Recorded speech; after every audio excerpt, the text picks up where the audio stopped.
कृष्णाय वासुदेवाय हरे परमात्मने प्रणतः क्लेशनाशाय गोविंदाय नमो नमः। धर्मराज युधिष्ठिर ने कहा, हे यदुनाथ, आपने बहुत सारी एकादशियों का वर्णन किया। अब आप आश्विन माह के शुक्ल पक्ष की एकादशी का नाम, उसका महत्व और विधि बताइए। इस एकादशी को करने से कौन कौन से फल मिलते हैं, यह सब कृपा पूर्वक कहिए। देवकी नंदन बोले, हे राजन, इस आश्विनी माह के शुक्ल पक्ष की एकादशी को पापांकुशा एकादशी कहते हैं।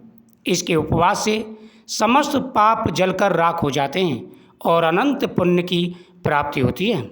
हे राजन, यह एकादशी का व्रत सभी प्रकार के पापों का नाश करने वाला है। इस एकादशी उपवास का मनवांछित फल प्राप्त करने के लिए श्री विष्णु जी को इस दिन पूजना चाहिए। यह उपवास देवलोक प्राप्ति में सहायक होता है। जो फल एकादशी की कठिन उपवास से प्राप्त होता है, वह केवल क्षीर सागर में शेष नाग शैया पर विश्राम करते हुए विष्णु भगवान को मात्र नमन करने से ही प्राप्त हो जाता है।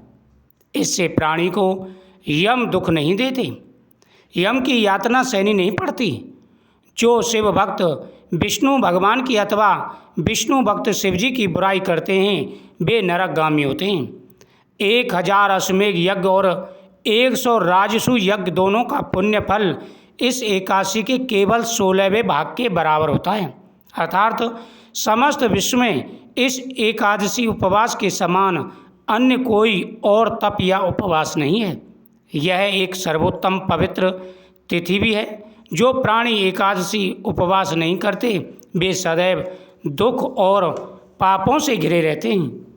केवल इसी एकादशी का उपवास करने वाला यम दर्शन से मुक्त हो जाता है तथा यमलोक नहीं जाता।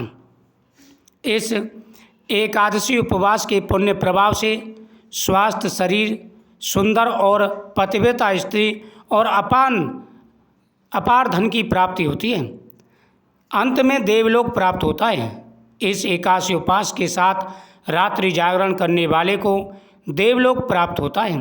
किसी भी प्रकार की व्याधा नहीं आती। इस एकादशी के उपवासकर्ता के मातृपक्ष और पितृपक्ष के 10 पुरुष तथा स्त्री पक्ष के भी 10 पुरुष विष्णु रूप में तथा सुंदर आभूषणों से सुसज्जित हो विष्णु धाम में निवास करते हैं।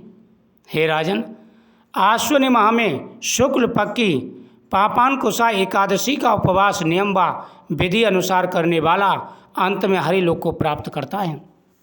एकादशी को जो मनुष्य ब्राह्मण को पृथ्वी, अन्न, जल, गौ, उपनाह, वस्त्र अथवा छत्र देते हैं, उन्हें अनंत गुना फल की प्राप्ति होती है।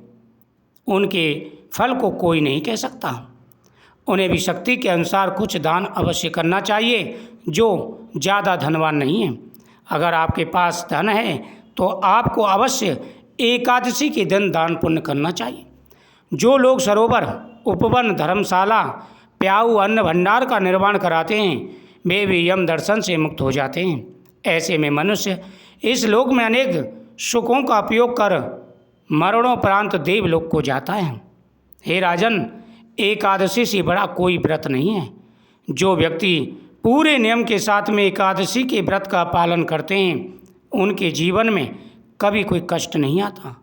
भगवान श्री कृष्ण बोले, हे नरेश, इन सब का सारांश यह है कि धर्माचारी मनुष्य को अनेक सुख मिलते हैं और जो अधर्माचारी मनुष्य होते हैं, वे अनेक प्रकार के दुख को भोग कर मरणोपरांत कुयोनियों में जाते हैं।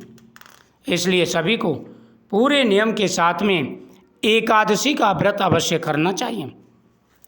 एकादशी का व्रत सभी प्रकार की व्याधाओं को दूर करने वाला तथा सभी प्रकार के मनोरथों को पूरा करने वाला है। जो भी पूरे श्रद्धा भाव से एकादशी का व्रत करता है, उस पर भगवान की हमेशा कृपा बनी रहती है। जो पूरे नियम के साथ में एकादशी का व्रत करते हैं, उन पर पितरों का आशीर्वाद भी बना रहता है। इसलिए सभी को पूरे नियम के साथ में एकादशी का व्रत अवश्य करना चाहिए। ओम नमो भगवते वासुदेवाय नमः मंत्र का जाप करते हुए इस दिन भगवान केशव की पूजा करें, दान पुण्य करें, आपकी प्रत्येक मनोकामना पूरी होगी। जय श्री कृष्ण।